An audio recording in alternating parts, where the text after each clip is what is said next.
ये पैगाम है भारत के हर कंटेंट क्रिएटर के नाम। जय भीम बड़ा सीधा हंसी जय भीम। जय Bhim app available on the play store and Apple app store. India में आपका हार्दिक स्वागत है। आज हम भारत की राजधानी दिल्ली के अंदर हम बात कर रहे हैं मालवीय नगर से, और हम बात करने जा रहे हैं ऐसे व्यूज पर कि जो चर्चाओं में है, और चर्चाओं के चलते जो युवा है बहुत ही उसके युवा के जो मांग है या युवा की जो सोच है वो एक नेगलेक्ट सी हो गई है। हमारे बीच में युवा एडवोकेट हैं गोविंद बाली जी, जो कि आए दिन युवाओं की लड़ाई लड़ते हैं और किसानों की भी लड़ाई लड़ते हैं। को अभी जो किसानों का आंदोलन था बड़े पैमाने पे था, आप लोगों ने उस जो सरकार ने बिगर मांगे जो कुछ चीज़ें आपको दे दी, कानून दे दिए थे, उनको वापस कराने में अहम भूमिका रही है एडवोकेट गोविंद बाली जी। गोविंद बाली जी, आपका नेशन न्यूज़ इंडिया में आपका हार्दिक स्वागत है। बहुत शुक्रिया सर। गोविंद जी, जिस तरीके से आज 5 राज्यों के चुनाव के रिजल्ट आ चुके हैं, सरकार बन चुकी है और किसान बहुत सरकार से त्रस्त है, फिर वही उत्तर प्रदेश के अंदर और 4 राज्यों के अंदर फिर उभर के आई है, इसका मुख्य कारण क्या रहा? सर, इसका मुख्य कारण पहले तो ये है कि एक आइडियोलॉजिकली जो वॉर है उसको ख़त्म नहीं करा जा सकता। किसान एक मुद्दे के लिए आगे आए, लेकिन उसके बाद जब उन्होंने उसका राजनीतिकरण करने की कोशिश करी तो उनके अपने सपोर्टर्स ने उनको कई जगह पे सपोर्ट किया। दूसरा ये है कि पॉलिटिक्स में और एक्टिविज्म में बहुत फ़र्क है। लोहिया क्या करते थे कि सड़कें खाली हो जाएंगी तो संसद आवारा हो जाएगी, तो संसद को आवारा होने से रोकने के लिए सड़कों पे आना ज़रूरी है, लेकिन वोट बैंक जो है और वो वोट बैंक जो पॉलिटिक्स है वो एक अलग चीज़ है ऑलटुगेदर। मेरा मानना यह है कि डेमोक्रेसी के अंदर डेमोक्रेसी को चलने के लिए एक ऑपोजिशन का होना बहुत ज़रूरी है, जो आज की डेट में है ही नहीं। मतलब ऑपोजिशन के नाम पे हमारे पास कुछ भी नहीं है। मतलब सरकार भी इनकी है, कानून भी इनके हैं, मर्जी भी इनकी है, वो वाली हालत है। सब्सटैंशियल चीज़ों पे काम नहीं हो रहा है, लेकिन कुछ चीज़ें सरकार अच्छी भी कर रही है जिसके अगेंस्ट में हम नहीं बोल सकते। बच्चों को यूक्रेन से लाना अपने आप में एक अच्छा स्टेप है, कुछ लोग उसको भी डिनाई करेंगे। नहीं, बल्कि जब आपने यूक्रेन की बात छेड़ दी, मेरे को एक बड़ा ठेस लगता है। यूक्रेन के अंदर, विदेश के अंदर कौन भेजेगा अपने बच्चों को जिनके पास पैसा है? और जो बच्चे इंडिया के अंदर एग्जाम पास नहीं कर सकते, नेट क्वालिफाई नहीं कर सकते, जिनके पास पैसा है वो विदेश भेजेंगे। और फिर जब इन्हें पता था कि सरकार ने कह दिया कि भाई वहाँ इस तरीके का माहौल पैदा हो गया, अपने बच्चों को वापस बुलाइएगा, फिर भी फ्री के चक्कर में लगे रहे। नहीं सर, आप इस बात से मैं बात नहीं मानूंगा ये, बिकॉज जो बच्चे बाहर भी जाते हैं नीट तो उनका भी क्वालिफाई होता है। उनका जो नीट क्वालिफाई होता है उस क्वालिफिकेशन के बाद भी उनको बाहर भी एडमिशन मिलती है। पहली बात ये रेयर केस में सर, रेयर केस में नहीं सर, बाहर जो एडमिशन है वहाँ लोग इसलिए जा रहे हैं क्योंकि प्राइवेट कॉलेज हिंदुस्तान के अंदर बहुत महंगे हैं। बाहर जो डिग्री 30 लाख में हो रही है, हिंदुस्तान में वो डिग्री 1.5 करोड़ में होगी। जो बंदा 1.5 करोड़ रुपए नहीं मान सकता, नहीं अफोर्ड कर सकता, वही तो 30 लाख की डिग्री के लिए बाहर जा रहा है ना। ऐसा नहीं है कि उन बच्चों के अंदर कैपेबिलिटी नहीं है, ये सिस्टम की एक कमी है कि हमारे पास इतनी सरकारी मेडिकल कॉलेजेस ही नहीं है कि हम उन बच्चों को एंटरटेन कर सके, उन बच्चों को हिंदुस्तान के अंदर जगह दे सके। वो बच्चों ने नीट तो क्लियर करा है, ऐसा नहीं है कि उन बच्चों ने नीट क्लियर नहीं करा है। हाँ, वो जो बच्चे हैं वो कट ऑफ लाइन पे नहीं पहुंच पाए। हिंदुस्तान के अंदर कितनी सरकारी सीट है? ठेस इस बात की है कि बच्चे वापस नहीं आए, या ठेस इस बात की है कि उन बच्चों को अपने करियर की इंपॉर्टेंस थी? यूक्रेन से जो बच्चे डिग्री कर रहे हैं वापस तो हिंदुस्तान ही आ रहे हैं ना। सर, मतलब जिस तरीके से युवाओं के अंदर रोष था, जब युवा रोजगार मांगते थे तो उन पर लठ बरसते थे, उन पर लाठियां बरसती थी, और फिर युवाओं के लिए जो एक रोजगार की बात थी तो सरकार कहती थी भाई अब हमारे पास नौकरियां तो है नहीं, पकौड़े तलो और साइकिल का पंचर लगाओ। तो सर, एक एमटेक, एक एमबीबीएस डॉक्टर इस तरीके के काम तो नहीं कर सकता है, उसके बावजूद भी युवाओं ने वोट दिया। देखिए सर, युवाओं ने वोट दिया कि नहीं दिया, वोट शेयर तो अभी भी 34 to 36% के बीच में है। कितने लोगों ने वोट दिया वो अपने आप में एक बहुत बड़ी चीज है। प्रॉब्लम ये है कि जो एक ऑल्टरनेट पॉलिटिक्स है, उस ऑल्टरनेट पॉलिटिक्स का इजाद नहीं हो पा रहा है। इंस्पिरेशन के नाम पे लोगों के पास अब कुछ नहीं है ना, इंस्पिरेटिंग कोई ऑपोजिशन में लीडर ही नहीं है जिससे आप कहें कि भैया हाँ, मेरा जो आइडियल लीडर होना चाहिए वो ऐसा होना चाहिए। प्रॉब्लम ये है कि लीडरशिप को यही नहीं पता ऑपोजिशन के अंदर कि उनका लीडर कौन है आज की डेट में। हम लोग लीडरशिप की जब बात करते हैं, आपको इंस्पायर करने के लिए कोई इंसान होना चाहिए जो एक ऑल्टरनेट पॉलिसी दिखाए। ऑपोजिशन के पास पॉलिसी नहीं है ना। वो कहते हैं कि भैया महंगाई बढ़ गई, पकौड़े तल दो। आज तक जितनी प्रोटेस्ट हुई है वो सब स्टेज है। उसके अंदर एक सिलेंडर आता है, सिलेंडर के ऊपर माला डाल दी जाती है। वो इशू नहीं है। इशू ये है कि अगर उस सिलेंडर का रेट बढ़ा है तो उसके लिए, उस रेट को कम करने के लिए ऑल्टरनेट पॉलिसी क्या है। पार्लियामेंट के अंदर आपने उसका ऑल्टरनेटिव दिया कि नहीं? सिर्फ सवाल करना आपका हक नहीं है, उसका जवाब देना भी तो अपोजिशन का काम है ना। ये कहते हैं इन्फ्लेशन बढ़ गई। इन्फ्लेशन अगर बढ़ी तो उसको ऑल्टरनेटिवली कम करने का सलीका क्या है वो तो आप बता सकते हैं। हर बार जो मुझे ऐसा लगता है कि ऑपोजिशन कमजोर हो चुकी है। ऑपोजिशन इसलिए कमजोर हो चुकी है क्योंकि ऑपोजिशन आइडियोलॉजी की बात करती है, लेकिन वो आइडियोलॉजी है ही नहीं ना। वो आइडियोलॉजी क्या है? क्या वो आइडियोलॉजी ये है कि हमें सिर्फ इस चीज़ की बात करनी है कि सरकार गलत है। सिर्फ सरकार को गलत बोलना ऑपोजिशन होना नहीं है। ऑपोजिशन होने का मतलब ये है कि आप एक कंस्ट्रक्टिव अप्रोच दें जिससे पॉलिसी इंप्रूव हो सके। आपने ये तो कह दिया कि भैया खर्चे बढ़ रहे हैं, लड़ाइयाँ बढ़ रही हैं, इंटरनेशनल रिलेशंस में ये हो रहा है, लेकिन आप मुझे ये बताइए आप उसका ऑल्टरनेटिव क्या है? ये लोग उसका ऑल्टरनेटिव क्या दे पा रहे हैं? जब भी कोई सवाल पूछा जाता है उसका जवाब सिर्फ ये हमने IIM बना दिए। सिर्फ IIM बना दिए बात नहीं है। IIM के अलावा जो स्ट्रक्चर को खड़ा करा गया वो भी तो पुरानी पार्टियों ने करा ना। एकदम से आके बीजेपी ने तो पूरा स्ट्रक्चर खड़ा नहीं कर दिया। लेकिन प्रॉब्लम ये है कि ऑपोजिशन को जवाब देना ही नहीं आ रहा है ना। ऑपोजिशन के पास इंस्पिरेशन नहीं है। आपके अंदर भी अगर इंस्पिरेशन नहीं होगी, मेरे अंदर इंस्पिरेशन नहीं होगी तो हम आगे नहीं बढ़ पाएंगे। हमारे अंदर एक इंस्पिरेशन का स्रोत होना चाहिए। उस स्रोत के बिना हम आगे नहीं बढ़ पा रहे हैं। उनका स्रोत, अगर उनके अंदर इंस्पिरेशन का स्रोत होता तो मुझे नहीं लगता कि ऑपोजिशन की इतनी बुरी हालत होती। EVM का जो मुद्दा है, अब आप खुद देखेंगे, अगर कांग्रेस जीत जाती है तो EVM ठीक है, कांग्रेस बुरी तरह से हार जाए तो EVM खराब है। तो ये अपने आप में एक बहुत बड़ी बात है। EVM कितनी बार खराब हो सकता है? हर बार EVM खराब हो जाएगा। वोट शेयर तो बढ़ता है ना कांग्रेस का। कांग्रेस का वोट शेयर बढ़ रहा है लेकिन वो जीत नहीं पा रहे हैं। अभी भी आप अगर इलेक्शंस में देखेंगे वोट शेयर के अंदर तो इंक्रीज है ना। अगर EVM मैल्फंक्शन होता तो वोट शेयर में इंक्रीज कैसे होता? सर आप एक एडवोकेट हैं और सीनियर एडवोकेट की लिस्ट में आ रहे हैं आपको नहीं लगता कि EVM में किसी तरीके की धांधली है, किसी तरीके की गड़बड़ है? अगर कंप्यूटर के अंदर मदरबोर्ड बनाया जा रहा है तो एक इंजीनियर बना रहा है सर, आप उसके अंदर भी एक बोर्ड लग रहा है तो इंजीनियर बना रहा है। और यहाँ तक की बात आई है कि आप जो EVM मशीन है उसका मोबाइल से हैंग कर सकते हैं और ये आप वीडियो देख रहे हैं, क्या कर सकते हैं? मोबाइल से आप उसका हैंग कर सकते हैं। सर देखिए, अपने आप में ना ये बहुत विचारणीय मुद्दे हैं। आप उस हिसाब से तो सरकार ये भी सुन रही है कि मैं क्या बात कर रहा हूँ, सरकार को पता है कि मैं कौन सा व्हाट्सएप मैसेज भेज रहा हूँ। ये बहाने हैं सर।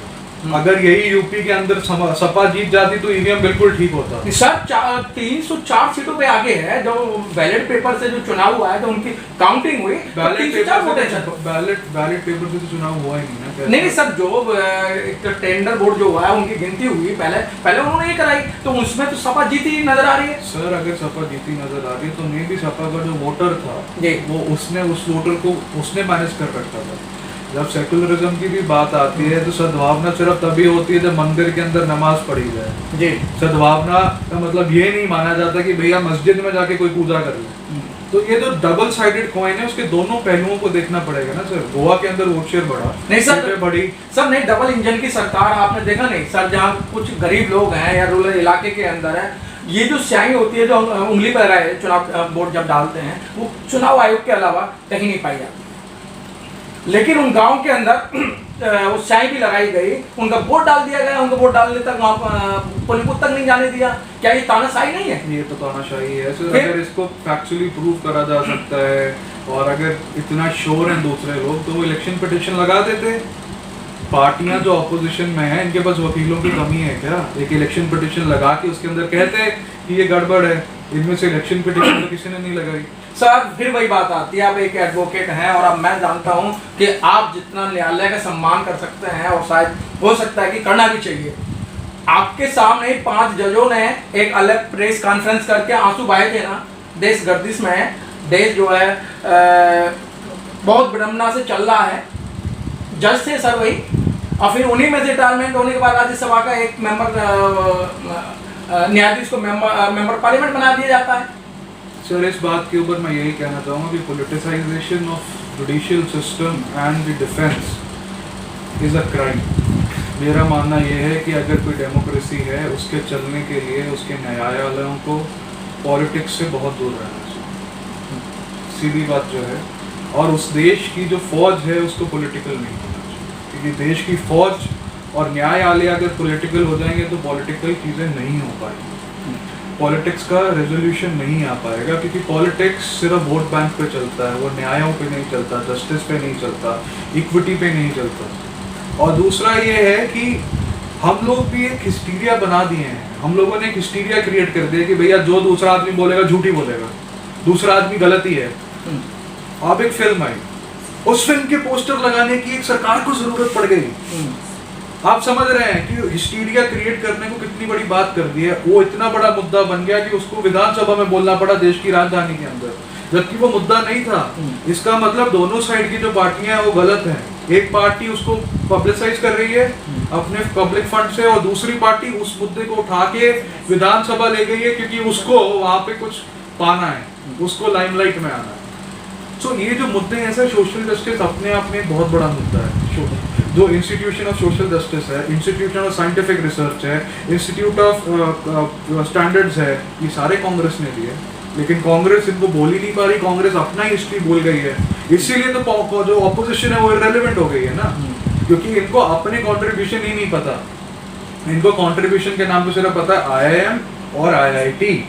आईआईएम और आईआईटी भी तो एक सिलेक्टिव फ्यू के लिए है ना, तो सोशल सिस्टम कहाँ से हो गया उसमें? आईआईटी के अंदर हर कोई पढ़ सकता है? नहीं पढ़ सकता ना सर। आईआईएम के अंदर हर कोई नहीं पढ़ सकता ना, सिलेक्टिव फ्यू का इंस्टीट्यूशन है वो, तो वो सोशलिज्म को कैसे दर्शाता है? अगर ये बात अब कांग्रेस को भी डिसाइड करनी पड़ेगी कि इनकी आइडियोलॉजी क्या है। Is it a welfare state और it is welfare for selective few? जिस दिन वो क्लैरिटी आएगी तो ये आइडियोलॉजी भी बोल पाएंगे, आइडियोलॉजी है क्या। उसके बाद हर कोई कह देता है नेहरू बहुत डरपोक आदमी थे, प्रेम प्रिय आदमी थे। भाई साहब लाइन तो जो मैल्कम लाइन है उसको खींचने वाले तो नेहरू ही थे, उसके कारण उन्होंने मिस जज करा उस चीज को, वो बात मानी जाती, लेकिन आज तक किसी के पास इतनी हिम्मत होगी कि वो लाइन खुद ही खींच दे। मतलब जिस तरीके से आप बहुत अच्छी बात कर रहे हैं, और युवा इस समय अपने आप को बहुत ठगा हुआ महसूस कर रहा है, और जो महिला हैं वो तो विशेष तौर से अपने आप को असुरक्षित समझ रही है। जैसे पहले थी, फिर वही जो अत्याचार सरकार ने शपथ मिली उससे पहले फिर महिलाओं का अत्याचार, युवाओं की पिटाई वो फिर शुरू होगी। सर देखिए, मुझे तो लगता है कि अत्याचार जो है वो तब तक नहीं जाएगा जब तक हम अत्याचार के खिलाफ खड़े होने के लिए तैयार हैं। अत्याचार सरकारों के आने जाने से नहीं आता है। अत्याचार सती प्रथा के टाइम पे बीजेपी थी नहीं थी ना, सोसाइटी तब थी।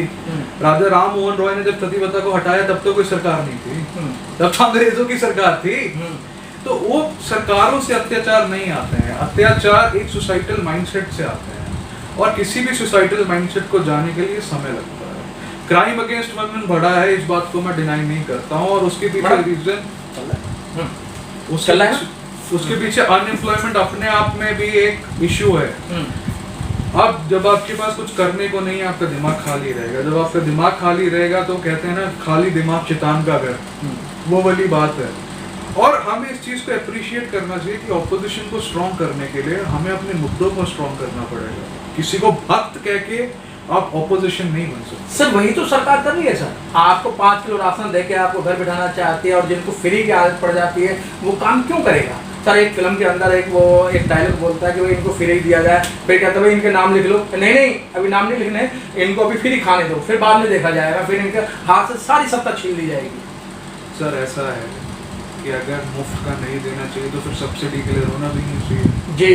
पेट्रोल तो सब्सिडाइज्ड ही है ना जी। अगर रेट बढ़ रहा है तो फिर तो सरकार सही कह रही है। जो लोग ये कह रहे हैं कि पेट्रोल के दाम बढ़ जाए तो वो बहुत सही कह रहे हो, तो फिर इस पूरे सिस्टम ऑफ सब्सिडी के अगेंस्ट में ही बात कर रहे हैं। सर वो तो जो सरकार के भक्त हैं वो कह रहे हैं कि अगर बढ़ रहा है तो ये राजनीति में बढ़ रहा है। वही तो मैं कह रहा हूँ ना सर, देखिए अगर अपोज करना है तो किसी को अच्छे से अपोज करिए। एक साइड पे आप कहते हैं आप कम्युनिस्ट हैं और आपका इलेक्शन कैंपेन बड़ी बड़ी गाड़ियों में होता है, तो आप कम्युनिस्ट नहीं है। एक तरफ आप कहते हैं कि आप गरीब हैं, गरीबों की बात करते हैं और झुग्गियों में जाके आप बैठ नहीं सकते हैं।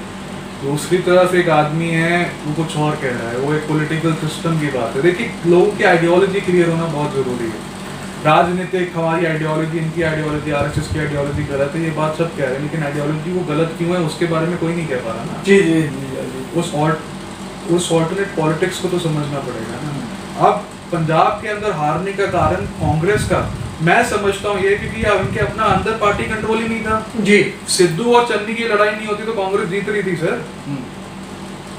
वो अपने ही लोगों का कंट्रोल नहीं कर पा रहे हैं और उसका दोष ईवीएम पे डाल रहे हैं, उसको शेयर इग्नोरेंस कहें सर। फिर वही एक बात आती है, चन्नी जी जो है दलित समाज से आते हैं, सिद्धू जी जो है कास्ट से आते हैं, तो सर कोई भी नहीं चाहता कि दलित समाज आगे बढ़े, ये मैं साफ शब्दों में कह रहा हूँ सर। मैं तो ये बात सबको कहता आया हूँ, जिस पार्टी में सिद्धू जाएंगे वो पार्टी बर्बाद हो। ये आज की बात नहीं, वो बीजेपी में थे, कुछ नहीं कर पाए, फिर उन्होंने बोला मैं आम आदमी पार्टी ज्वाइन करूंगा, वो तब कुछ नहीं कर पाए, अपनी सीट तक वो नहीं बचा पाए। जिस आदमी की पॉलिटिकल आइडियोलॉजी नहीं है वो पार्टी में जाके करेगा क्या। मैं इस बात को 110% कहता हूँ कि अगर Channi by chance chief minister बन जाते तो डिफरेंशिएशन आ जाती। सिद्धू चीफ मिनिस्टर बनने के लायक ही नहीं है। Just because you have a fan following does not make you a leader. Fan following Kapil Sharma के प्रधानमंत्री बना देंगे उसको। लेकिन सर हंसते तो बहुत अच्छा है, हर एक को उस पर जो ना हंसने वाली बात है उस पर भी ठट्टा मार कर जाते हैं। तो हंसने दो ना सर, यही तो दिक्कत है, इसीलिए तो लोग हंस दिए ना उन पे, क्या हंसते रहो सारी जिंदगी। हमें तुम्हारी हंसी टीवी पे अच्छी लगती है, पार्लियामेंट में अच्छी नहीं लगती है। पार्लियामेंट में ठोकोताली नहीं चलता है। पार्लियामेंट के अंदर, संसद के अंदर, विधानसभाओं के अंदर लॉ की बात की जाती है। आधा समय आप बॉम्बे रहते हैं, फिर वापस आ जाते हैं, फिर आपको देश के एकदम से याद आता पंजाब को भाई करना है, मुझे चीफ मिनिस्टर बनना है।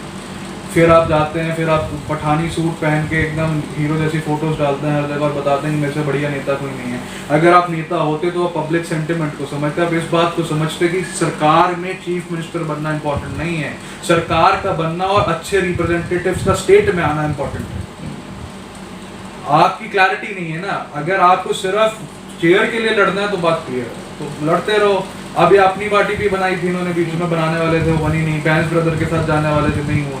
क्योंकि सर अगर आपको सिर्फ सत्ता के अंदर रहना है, सत्ता का नशा अच्छी चीज है, लेकिन उस सत्ता के नशा के साथ साथ आपको लोगों का भी सोचना पड़ेगा जो आपको सत्ता का सुख देने वाले हैं। अच्छा, जब चलते चलते जिस तरीके से अभी आपने कोर्ट की बात की, राजनीति बात की, हमने कई मुद्दों की बात करी सर, एक चीज मेरा अहम क्वेश्चन है सर, जो आजकल जो कोर्ट है, जो जज है सर, वो न्याय दे रहे हैं या ऑर्डर थोप रहे हैं? सीधा कोई बात होगी, ऑर्डर थोप दिया जाएगा, लेकिन उसका अमल करे सरकार या आम आदमी ना करे।